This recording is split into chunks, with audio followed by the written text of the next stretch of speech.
for the 11th of the 7th of 2019, and in this regard a very detailed and elaborate argument took place on the 11th of the 7th of 2019, and the matter was reserved for judgment. We have now been informed that the judgment would be announced on the 16th of the 7th 2019, which is alarmingly the day when campaigning is to end. Be that as it may, in case the judgment is announced against our candidate, he will not have sufficient time to approach the Honourable Supreme Court and would thus be barred from contesting elections. As a result whereof, not only a candidate but a political party would effectively be disenfranchised. That it may further be brought to your kind attention that similar petitions are fixed for judgment against other candidates as well in the case.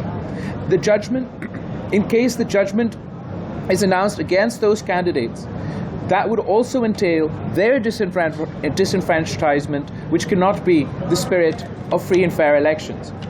That based on the above, it is our apprehension that in case judgment is announced against our candidate, it will effectively either disenfranchise the said candidate and his supporters, or the ECP would have to delay the elections, which as a practice is not well appreciated.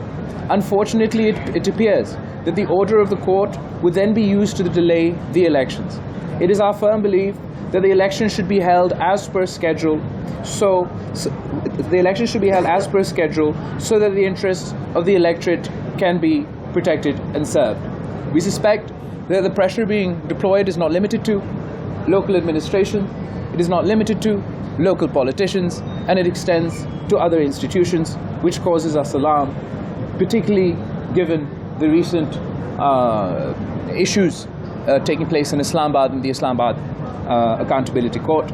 Despite such instances, we have all confidence and faith in the superior judiciary. That as a political party, we have all our expectations of this judiciary to ensure that justice is done by way of free, fair and transparent elections as provided under the Constitution, that we all endeavour to protect and serve. We require judges sought further to look into this matter. The Pakistan People's Party ने ये कदम उठाया है to ensure कि हमारा जो judiciary है, हमारा जो सुप्रीम जुडिशरी है, वो साफ इलेक्शंस के साथ दे, वो फ्री एंड फेयर इलेक्शंस के साथ दे, वो इस इंस्टीट्यूशंस को इस्तेमाल नहीं होने देंगे ताकि इलेक्शंस टाइम पे हो, उम्मीदवारों सियासतदानों को आज़ादी हो कि वो लड़ सके, जिस पार्टी के साथ लड़ सके वो उस पार्टी के साथ लगे, और वो किसी के दबाव। नाज़रीन, chairman Peoples Party Bilawal Bhutto Zardari Sukkur में प्रेस कॉन्फ्रेंस कर रहे हैं और उन्होंने कहा है कि पीपल्स पार्टी ने कुछ फैसले भी किए हैं। अब से कुछ देर कबल वो प्रेस कॉन्फ्रेंस में वो प्रेस रिलीज़ भी पढ़ा के सुना रहे थे। Chairman Peoples Party Bilawal Bhutto Zardari Sukkur में प्रेस कॉन्फ्रेंस कर रहे हैं।